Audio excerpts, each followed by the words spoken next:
Joseph and Egypt. Joseph was sold as a slave. An officer of the king of Egypt bought him. Even as a slave, Joseph was faithful in all his work. His master put him over his whole house because he saw that God was with Joseph. But his master's wife was a wicked woman and wanted Joseph to make love to her.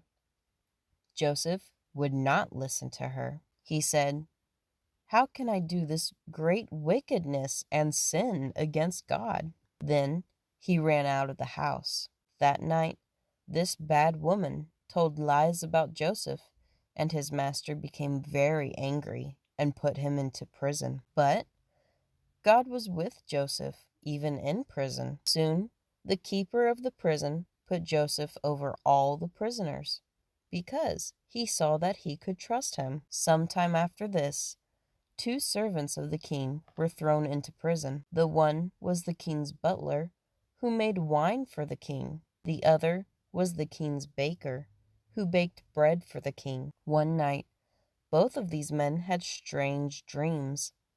When Joseph saw that they were sad, he asked, "Why are you so sad today?"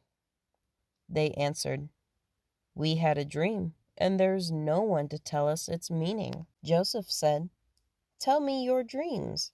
Maybe God will show me what they mean." The butler told his dream, and Joseph gave the meaning.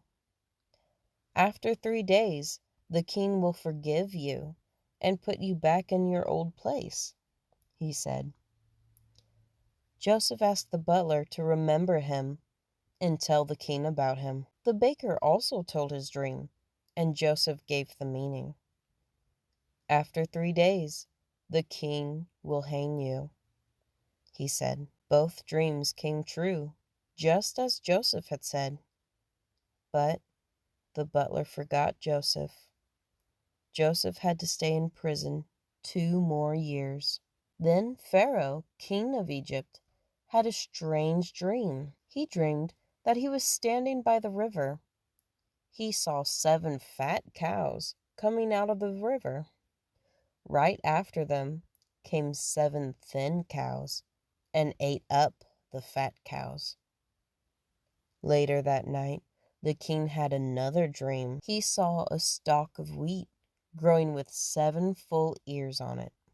Right after that, he saw a stalk with 7 empty ears, which ate up the 7 full ears. In the morning, Pharaoh called all his wise men to find out what the dreams meant, but none of them could tell him. At last, the butler remembered Joseph and told Pharaoh that Joseph could explain dreams. "Bring Joseph to me," said the king. When Joseph came, the king asked him whether he could explain dreams. "I am not able of myself to do it," said Joseph. "But God will give Pharaoh an answer." God showed Joseph the meaning of the dreams so that he could tell it to Pharaoh. He said that both dreams meant the same thing. There would come 7 years of great plenty. After that would come 7 years of famine, when the people would not have enough to eat. Joseph told Pharaoh to gather the great crops of the 7 rich years into the storehouses and to save this food for the 7 poor years. Pharaoh was very much pleased with Joseph and told him that he should be the second ruler in the kingdom and should gather the food in the 7 rich years.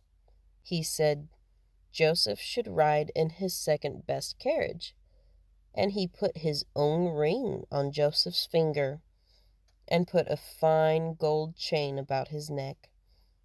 Then Joseph drove through the city and the land, and everywhere the people bowed before him as the second ruler of Egypt.